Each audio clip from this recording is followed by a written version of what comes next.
안녕하세요. 오늘 저희가 함께 살펴볼 자료는요. 2025년 12월 14일 주일 오전에 있었던 조덕금 목사님의 설교 전문입니다. 네, 제목이 내가 거부한 만석된 잔치였죠? 맞습니다. 본문은 누가복음 14장 15절에서 24절이고요. 이게 사실은 많이 들어본 예수님의 비유잖아요. 그렇죠. 큰 잔치 비유로 잘 알려져 있죠. 네, 그런데 이 설교를 쭉 따라가다 보니까 이게 그냥 아는 이야기라고 생각했는데 완전히 새로운 질문들이 막 떠오르더라고요. 맞아요. 이 설교의 가장 큰 매력은 그 2000년 전 비유를 그냥 해설하는 데에서 그치지 않는다는 점이었어요. 아, 그 안에 등장하는 인물들의 심리를 파고들어서 이걸 오늘을 사는 바로 당신의 이야기로 끌고 들어오더라고요. 특히 그 초대를 거절한 사람들에 대한 분석이 아주 날카로웠습니다. 바로 그 지점이에요. 아니, 상식적으로 당대 최고의 인사가 마련한 모든 것이 완벽하게 준비된 그런 성대한 잔치를 거절한다는 게 이게 쉽게 이해가 잘 안 가거든요. 그쵸, 뭔가 이상하죠? 왜 그들은 최고의 파티를 걷어찼을까? 오늘 이 설교를 바탕으로 그 거절 속에 숨겨진 진짜 의미는 무엇인지, 그리고 그게 오늘 우리에게 어떤 경고를 주는지 한번 깊이 파고 들어와 보죠. 좋습니다.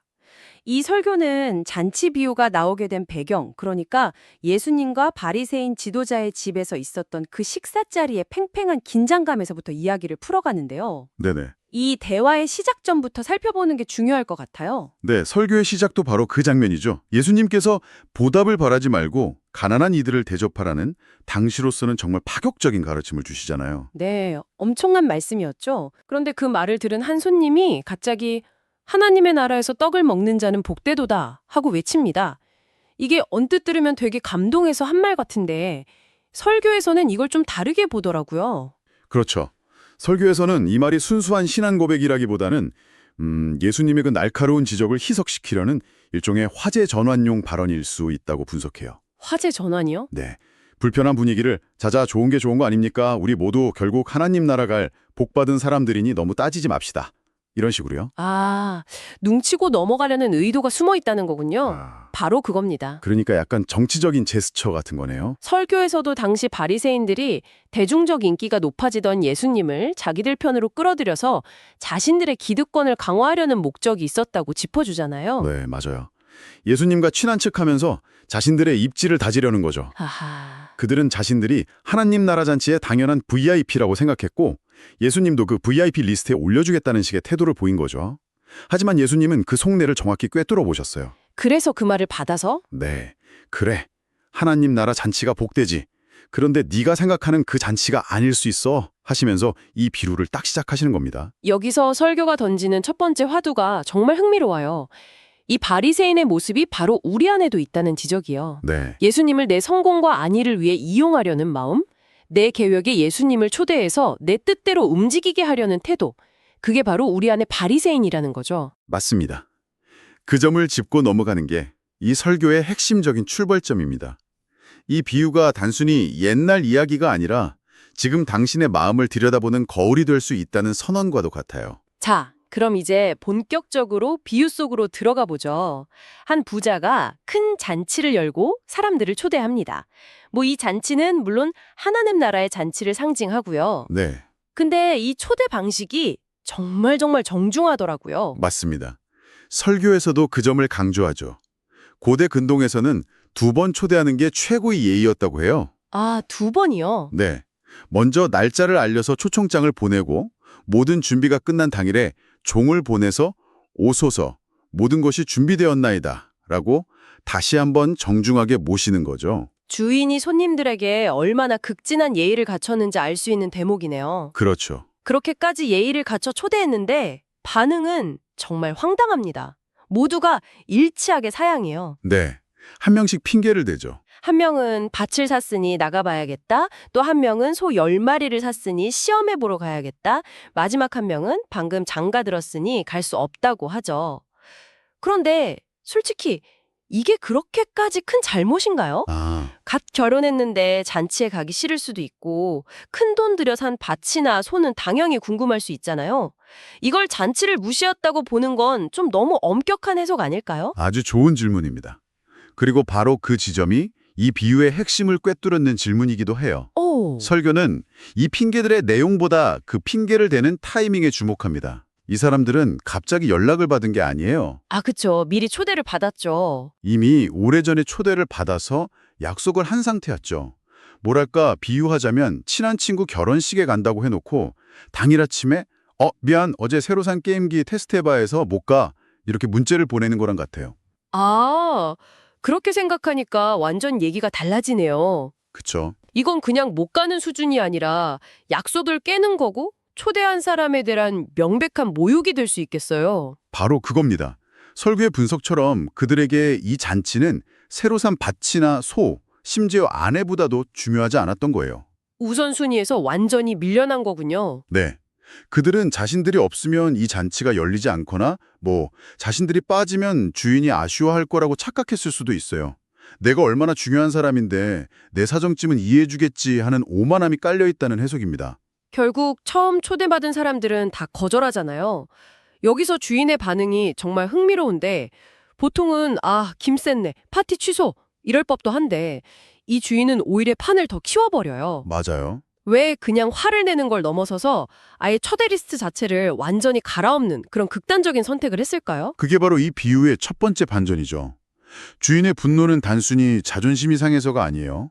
이 잔치는 반드시 열려야만 하는 주인의 모든 것이 담긴 아주 중요한 이벤트였기 때문입니다. 아하. 그래서 그는 즉시 종에게 새로운 명령을 내리죠.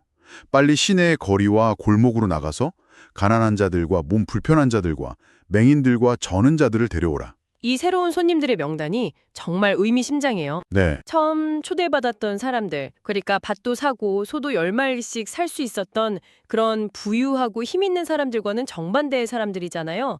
사회의 가장자리로 밀려난 이들이죠. 맞습니다. 설교에서는 이 지점에서 당시 사회의 통념이 완전히 깨지는 충격을 이야기해요. 잔치라는 건 원래 끼리끼리 모이는 자리잖아요. 그렇죠. 그런데 이 주인은 그 경계를 완전히 허물어버립니다.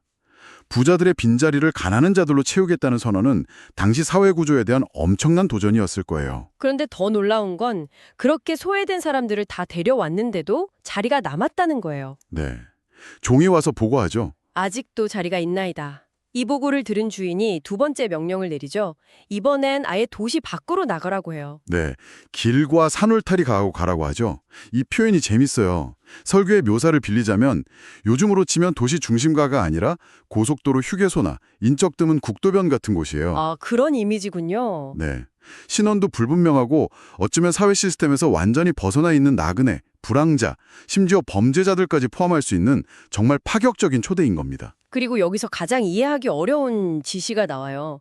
사람을 강권하여 데려다가 내 집을 채우라. 왜 억지로 데려와야 했을까요? 이게 좀 폭력적으로 들릴 수도 있을 것 같은데요. 그 강권하여라는 단어 때문에 오해가 생길 수 있죠. 네. 하지만 설교에서는 이 단어의 의미를 물리적인 강제가 아니라 강력한 설득으로 해석합니다. 한번 상상해 보세요. 평생 그런 대접을 받아본 적 없는 도시 외곽의 불황자에게 갑자기 최고급 파티에 오라고 하면 순순히 따라 나설까요? 아니죠.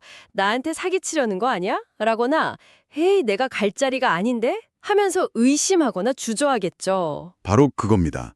그들의 의심과 자격지심, 두려움을 뛰어넘을 만큼 강력하게 권하고 설득해서라도 데려오라는 뜻이죠.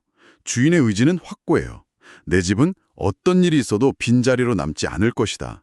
이 잔치는 반드시 만석으로 채워질 것이다. 와, 이 강력한 의지가 바로 강권하여라는 표현에 담겨 있다는 게 설교의 핵심적인 분석입니다. 그렇군요. 처음 초대받은 이들의 거절로 시작된 이야기가 이제는 주인의 상상을 초월하는 열심으로 잔치가 채워지는 모습으로 완전히 전환됐네요. 그럼 이 모든 비유를 통해 예수님이 진짜 하고 싶으셨던 말씀은 무엇이었을까요?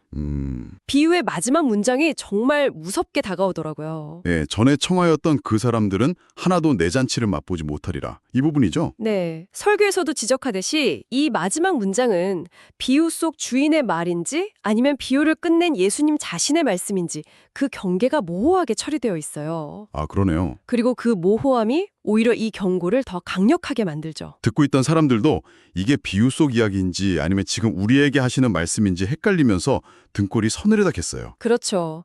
만약 이걸 예수님의 말씀으로 본다면 전에 청하였던 그 사람들은 1차적으로는 바로 눈앞에 앉아있는 바리새인들이 됩니다. 아, 그들은 구약 성경과 율법을 통해 누구보다 먼저 하나님 나라에 대해 듣고 그 잔치에 초대받은 이들이었으니까요. 하지만 그들은 예수님이 베푸신 잔치에는 관심이 없었어요.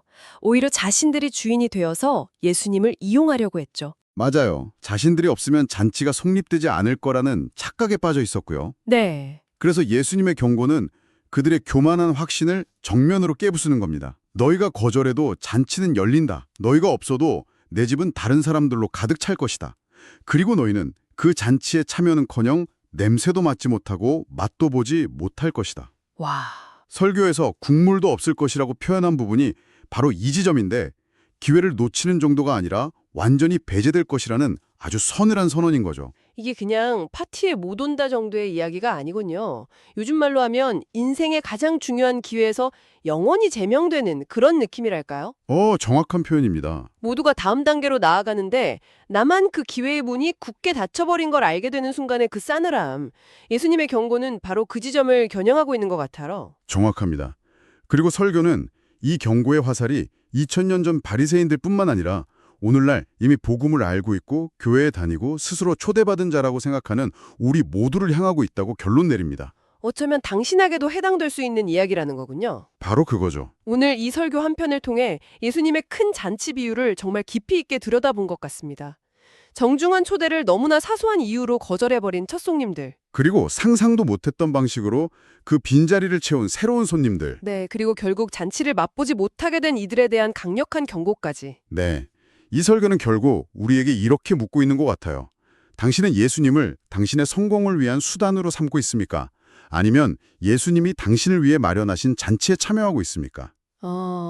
바리새인들처럼 예수님을 내 계획에 이용하려는 마음은 가득하면서 정작 그분이 우리를 위해 차려주신 하나님 나라의 기쁨과 안식이라는 잔치는 계속해서 외면하고 있지는 않은지 돌아보게 만들죠.